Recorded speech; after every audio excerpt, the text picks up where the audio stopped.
ایک نوجوان نے نبی کریم صلی اللہ تعالیٰ علیہ وآلہ وسلم کی بارگاہ میں عرض کی، یا رسول اللہ مجھے زنا کی اجازت دیجیے، میں زنا کرنا چاہتا ہوں۔ کیونکہ عرب کا معاشرہ بہت بے حیا تھا، وہاں حیا ختم ہو گئی تھی۔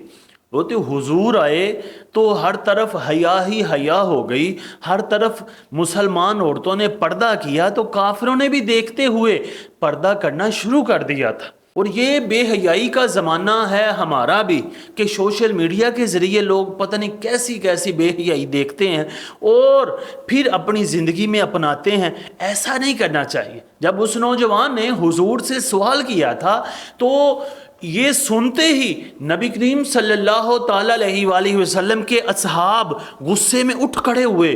کسی نے کہا کہ حضور اجازت دیجیے، اس کا میں سر قلم کر دوں۔ یہ بے حیائی کی اجازت چاہتا ہے۔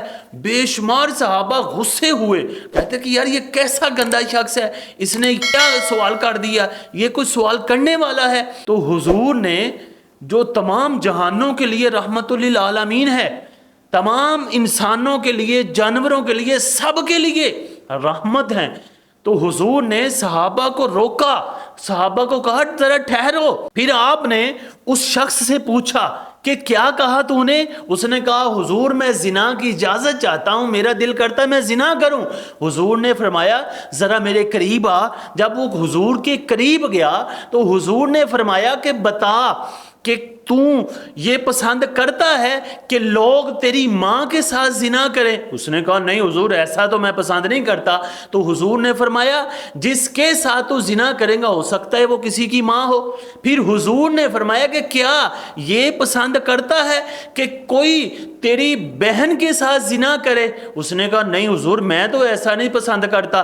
پھر حضور نے فرمایا کہ جس کے ساتھ تو زنا کریں گا وہ کسی کی تو بہن ہوگی۔ پھر حضور نے فرمایا کہ کیا تو یہ چاہتا ہے کہ لوگ تیری بیٹی کے ساتھ زنا کریں، لوگ تیری پھوپھی کے ساتھ، تیری خالہ کے ساتھ، تیرے کسی محرم رشتہ دار کے ساتھ کوئی زنا کرے، یہ پسند کرے گا؟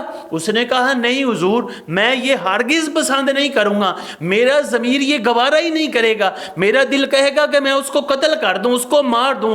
حضور نے فرمایا جس کے ساتھ تو زنا کرے گا وہ کسی کی ماں بھی ہوگی، کسی کی بہن بھی ہوگی، کسی کی بیٹی بھی ہوگی، کسی کی پھوپھی بھی ہوگی، تو وہ بھی یہی چاہیں گے کہ تجھے مار دے، تجھے سزا دیں۔ لہٰذا اپنے دل کو، اپنے دماغ کو یہ حیا والا بنا۔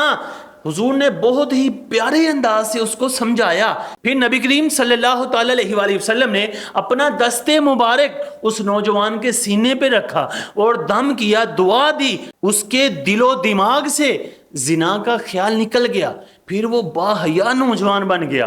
ہمیں بھی چاہیے کہ ہم جب ایسی بری خواہش کریں، ہم چاہیں کہ یار ہم کوئی برائی کریں، کسی کے ساتھ بھی سوچیں یار وہ کسی کی بہن بھی ہوگی، ماں بھی ہوگی، بیٹی بھی ہوگی۔ لہٰذا اپنی آنکھوں کو، اپنے خیالات کو، اپنے دل کو پاکیزہ رکھنا چاہیے تاکہ معاشرہ پاکیزہ ہو، کہ جب ہم خود ٹھیک ہوں گے پھر کوئی ایک فرد کے ساتھ کسی اور کو اچھا کریں گے، اچھے کے ساتھ یعنی فرد کے ساتھ افراد بنیں گے، افراد سے معاشرہ بنے گا۔ جب معاشرہ اچھا ہو جائے گا پھر ہر طرف لہریں بہریں ہو جائیں گی۔